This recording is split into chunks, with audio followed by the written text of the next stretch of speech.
So if you're watching this video right now and you're probably getting your IB mock exam in February 2016 or somewhere in 2016. So you're graduating in 2016, you have a mock exam.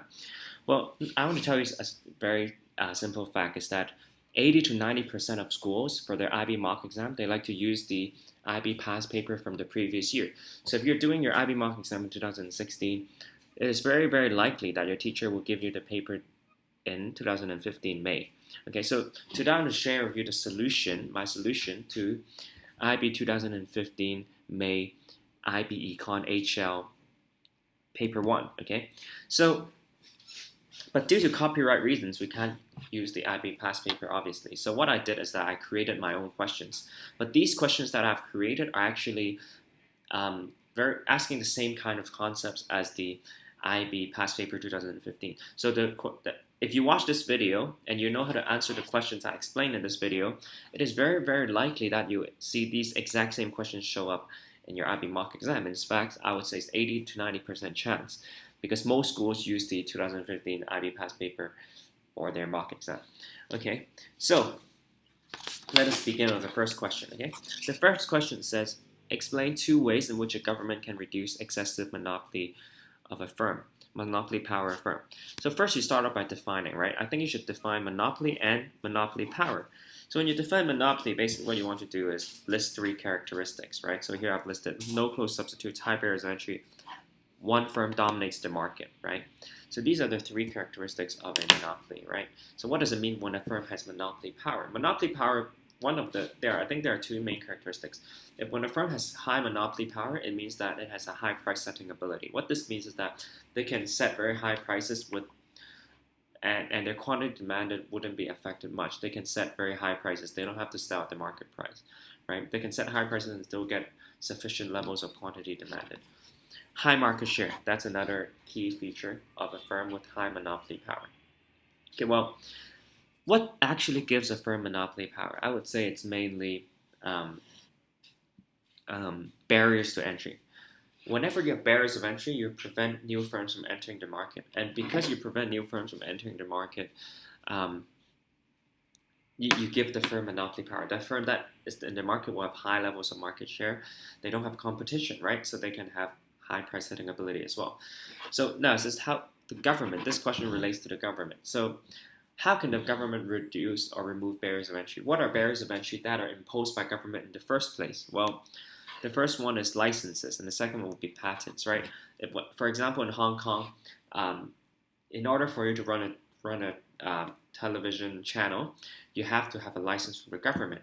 And in Hong Kong, only one channel has the license from the government. So TVB, the only channel in Hong Kong, has a lot of monopoly power. Okay. The second one is by patents. What is a patent? A patent is when the government legally gives a firm monopoly power to promote invention or an innovation, right? So if you invent a new medicine, you can apply for a patent, and if the government gives you the patent, then other firms cannot copy your invention. If they copy your invention, they can be sued, and this gives you a lot of monopoly power, right? Okay, so obviously to reduce monopoly power, you can offer more licenses or you can loosen up your patent laws. Well, let me explain to you what that means. In your second paragraph, you can talk about issuing more licenses. So here I wrote, first way to reduce monopoly power is to issue more licenses, right? So very obviously, this allows more firms to legally enter the market. This reduces market share of the monopoly, reduces price setting ability. So there's less monopoly power for the monopoly. So for example, the Hong Kong government can issue more licenses to reduce the monopoly power of TVB, which is already what I mentioned just now, right? Okay. The second way to reduce monopoly power is to loosen patent laws. What does it mean by loosening patent laws? I think there are 2 main ways to do it. First is to shorten the period of time that patents hold. So for example, instead of giving you a patent for 100 years, I give you a patent for 10 years, which means that after 10 years, new competitors can enter, right? And this will reduce your monopoly power, right? So shortening the period of time in which the patent holds. The second one is to reduce the coverage of patents, right? So fewer inventions can be patented. That is what this means. So if the government reduce the coverage of patents and allow fewer firms to be able to get patents, this rule will reduce the barriers of entry. Reducing the barrier of entry, you can explain will reduce monopoly power, right? It will reduce the market share of the existing firm. And so, for example, you can say loosening up patent laws for pharmaceutical products will reduce monopoly power. Okay. Part B of this question: discuss the view that monopolies can be desirable. Okay. So, first, we need to think about what does it mean. So, based on this question, what you're asked to do is define, debate reasons why it is desirable and reasons why it is not desirable, and come up with a conclusion about whether it is desirable or not. Right? For these questions, basically talking about whether a market structure is desirable, I always teach my students to look at 3 points. One is the efficiency, right? Allocative and productively efficiency, right? Whether it is efficient or not efficient. Second one is price. The third one is other arguments. I'll show you what I mean by these 3. Okay. So in the first paragraph, okay. So for monopolies, we already defined it in part A, so we don't need to define it again. But for desirable, well, I know desirable is not something you should define, but I mean, you should talk about what desirable means, right? Like, how are you going to talk about desirability, right? So you can say, in first paragraph, I say the desirability of whether the monopolies are desirable can be considered from different stakeholders' point of view, right? So this is a very good way to like set the premise of your question, of your answer. So in your first paragraph, just say it can be considered from different stakeholders' point of view. Okay. Now in the second paragraph, then, as I said, you first talk about efficiency, right? So you should know, if you studied, that monopolies are not allocative or productively efficient, right? So if you write this, you should probably define allocative efficiency and productively efficiency. So allocative efficiency is basically when MC equals to AR, right? Productive efficiency is when MC equals AC. MC equals AC, sorry. MC equals AR. No, sorry. Productive efficiency, MC equals AC, yes. So you should define these 2 terms. So allocative efficiency, you can check out in your textbook, means the best in society's point of view, the most optimal allocation of resource. Productive efficient is the lowest average cost, right? When firms are making best use of resources. So basically, you will draw this diagram, right? So this is the monopoly diagram. What you can show is that the monopoly will produce at Q, where MC equals MR. The monopoly will produce at this point, at this quantity, and this price, where MC equals MR, right? But in order for it to be productively efficient, it must produce at MCAC, which is this point, MCAC, right? In order for it to be allocative efficient, it must produce at this point, right? So these are 3 different points. So the firm is going to produce where productive efficiency occurs at Q. However, in order for the firm to be productively efficient, it must produce at QPE, this quantity, right? And in order for it to be allocative efficient, it must produce at QAE, this quantity. So basically, what you can see is that if the firm profit maximizes, it will not be productively efficient or allocative efficient. It will produce a lower quantity and a higher price than what is allocative and productively efficient. Okay. So, okay. Yes. Okay. So, basically, okay. So I know if you want to further details on how you explain this, you can download my sample answers below. Okay, there's a link below you can download. Okay, and then third paragraph, I said you want to talk about price, right? Price. So efficiency, price, and others. Okay, so then you talk about price. Okay. So the fact about monopolies is that they tend to charge higher prices because of price setting ability, right? So you can say they have an inelastic demand, right? Monopolies tend to have an inelastic demand, right? So hence they will typically charge higher prices when they profit maximize. Okay, you can just write that. But however, economies of scale can allow monopoly to reduce their price. So this is saying how monopolies tend to charge higher prices. On the other hand, there's also a chance that monopoly can charge lower prices. So this is because of economies of scale. So I'll show you what I mean by this. So economy of scale is, the definition is decrease in average cost due to higher output in the long run.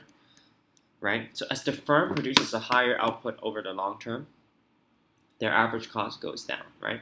So an example of this is when firm produces larger output, they can bulk buy. So they can buy a lot of quantities from their suppliers, right? So since they buy a lot of quantities from their suppliers, they will basically get discounts, right? So you can see what does this diagram show, right? So economies of scale allow marginal cost curve to shift down, right?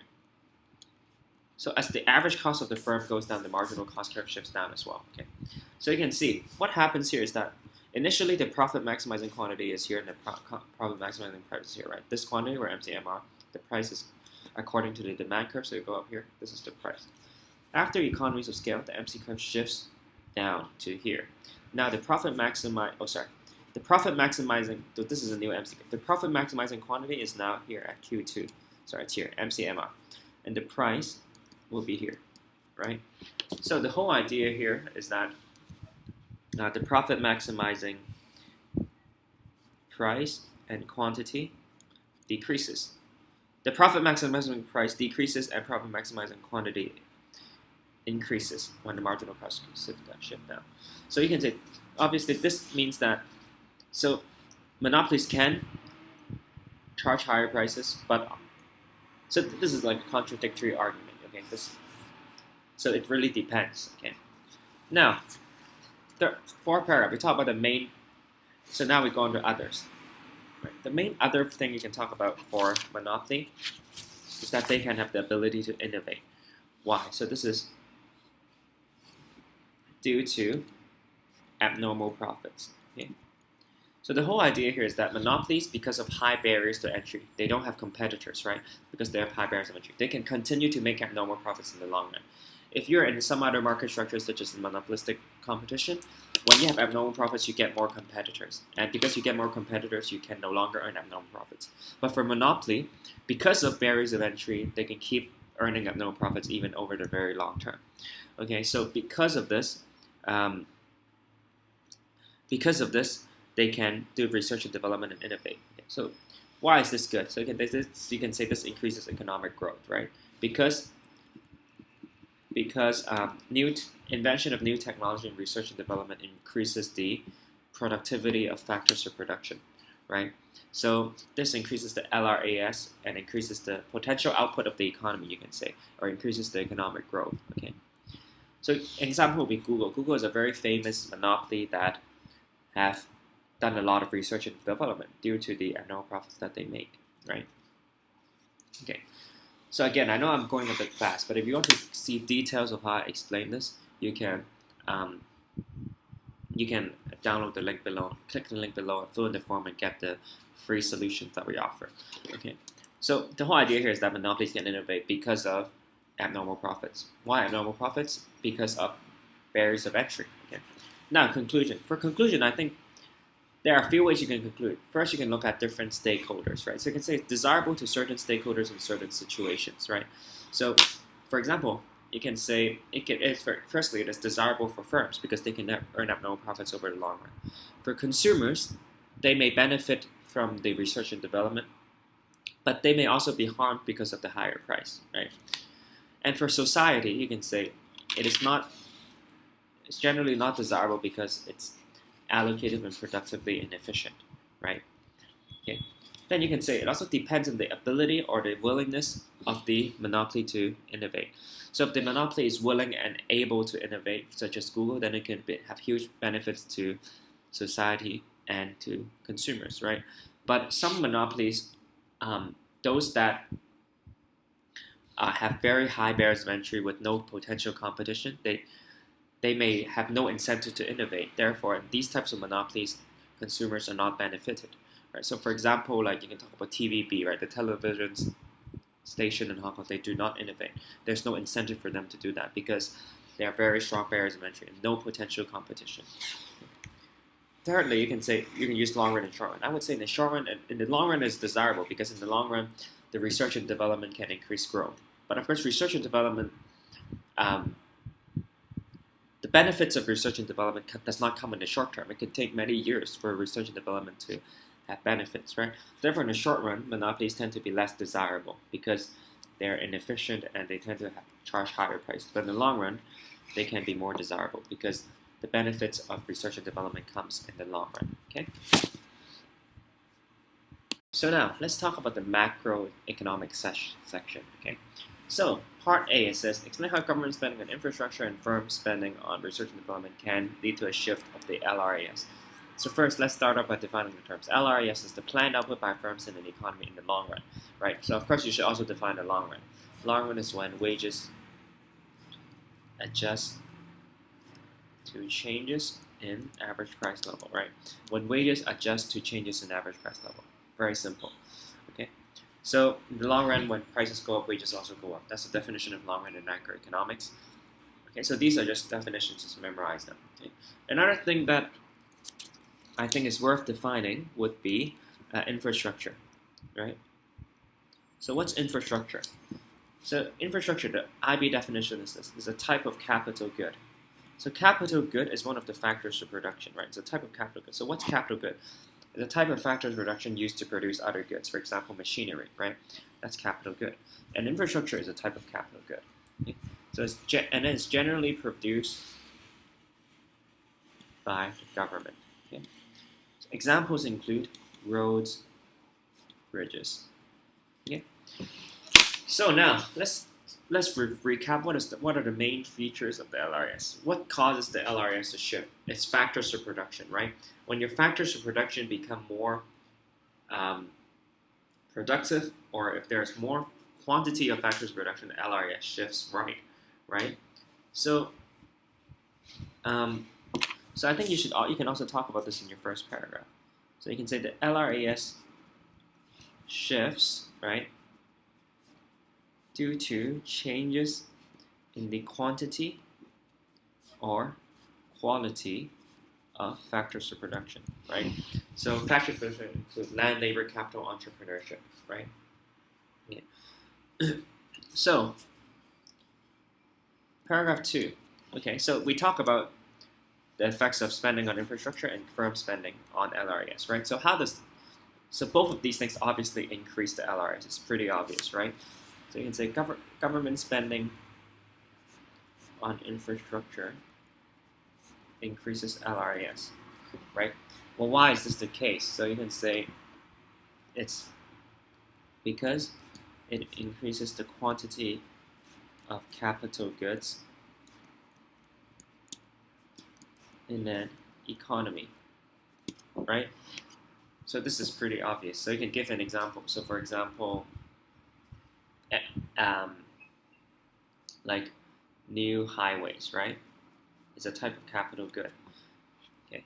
Another thing you can say about infrastructure is that you can also say infrastructure facilitates economic activity, right? Like a country with no roads and no bridges, it's very hard to have economic activity. But when you have more infrastructure, it facilitates production, right? So how about firm spending on R&D? So firm spending on R&D, what would that do? So R&D is not specific to any particular factors of production, right? Like if there's more new technology, workers can become more productive because they can make use of new technology. For example, I can use Microsoft Excel. That increases my efficiency a lot, right? Or in Microsoft Word, right? So firm spending on research and development, you can say it increases the efficiency of all factors of production, right? So, like for example, like you can also, like one example could be like Microsoft Office, right? Microsoft Office is a technology, clearly, right? That dramatically increases the efficiency of firms all around the world, right?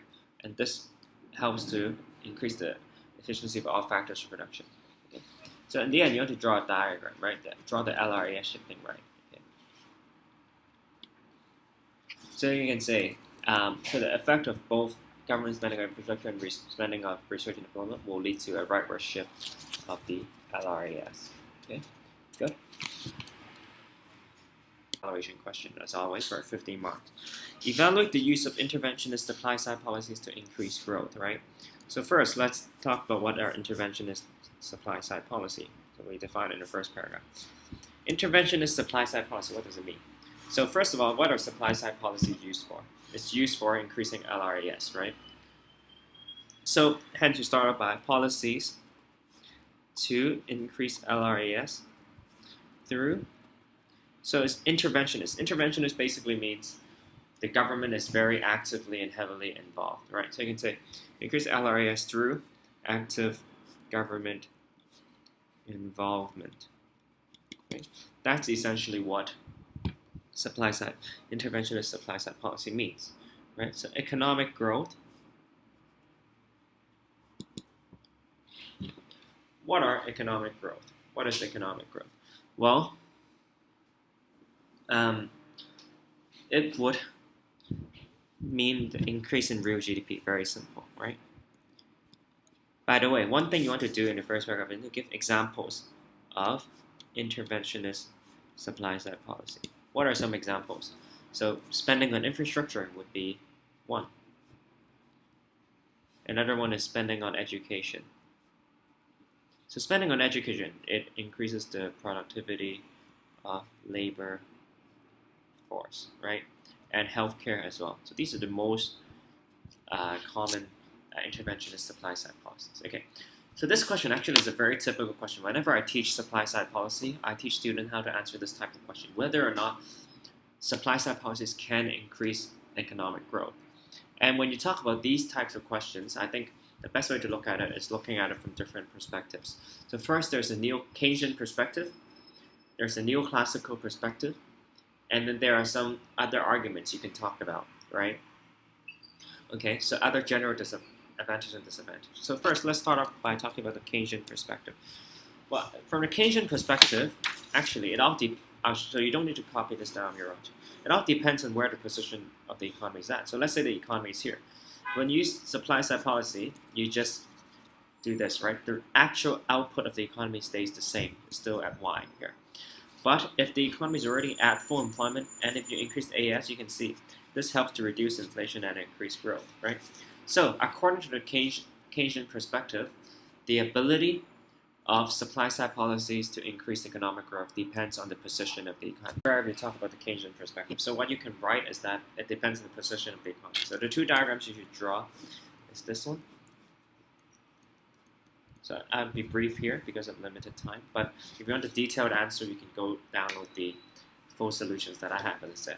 So basically, this is the first diagram you draw. You can say, if economy is in a deflationary gap, and in this case it's in the deflationary gap, the output is less than the full employment, right? You can say demand side policy is required to close deflationary gap and increase growth, right? The only way to increase growth in this situation is by demand side policy to close the deflationary gap. But another situation is this, right? So how can you describe the situation? In this situation, the economy is at full employment, right? So you can say if economy is in full employment, YF, supply side policy must be used, right? So this helps to reduce inflation and increase growth. So basically what you can say is according to Keynesian perspective, it depends on the position of the economy. Now let's talk about the neoclassical perspective. Neoclassical perspective is all about short run and long run. In fact, there are two things you should say in your third paragraph about a neoclassical perspective. And the thing is that you can say, in the short run, demand side policies can increase economic growth, right? So this is the typical diagram you can draw. As the aggregate demand increase, the output increase, and the average price level increase. And this will lead to an inflationary gap in the economy. But however, in the long run, what will happen? In the long run, the economy always returns to full employment. That's the key thing about neoclassical theory, right? So what will happen in here is that wages will rise because as the prices go up, workers realize that wages should go up as well. They realize that there's a decrease in their purchasing power, so they would demand higher wages. As they demand higher wages, the SRAS shifts left, right? SRAS shifts left, and this creates higher inflation, and the economy returns to full employment. So what this diagram shows you is that demand side policy is effective for increasing growth in the short run, but it does not increase economic growth in the long run. Okay. Then what you can say, in fact, is that in order to increase economic growth in the long run, supply side policies must be used. Okay, so this is the diagram you draw, right? This is the diagram you draw. And you say increasing LRAs can increase growth in the long run. So in paragraph 3, basically you talk about the neoclassical. So neoclassical is all about short run and long run. I repeat again, short run, demand side policy. Long run must use supply side policies. Then paragraph 4, I guess you can talk about general advantage and disadvantage. So you can say interventionist supply side policy have a number of other advantages and disadvantages. Okay.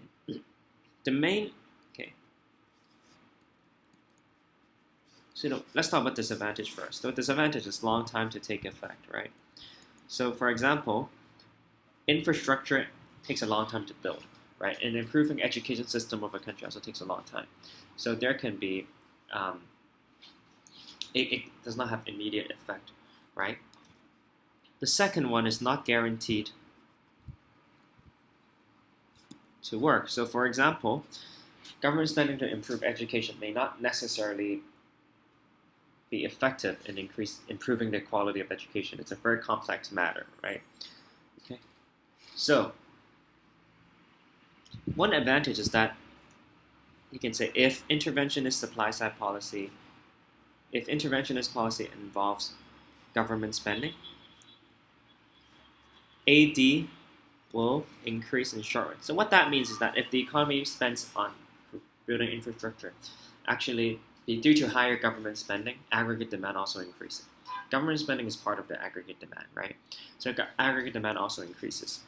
And this will help to increase growth in the short run as well, right? This is one of the main advantages. Another disadvantage, I guess you can talk about, is crowding out, right?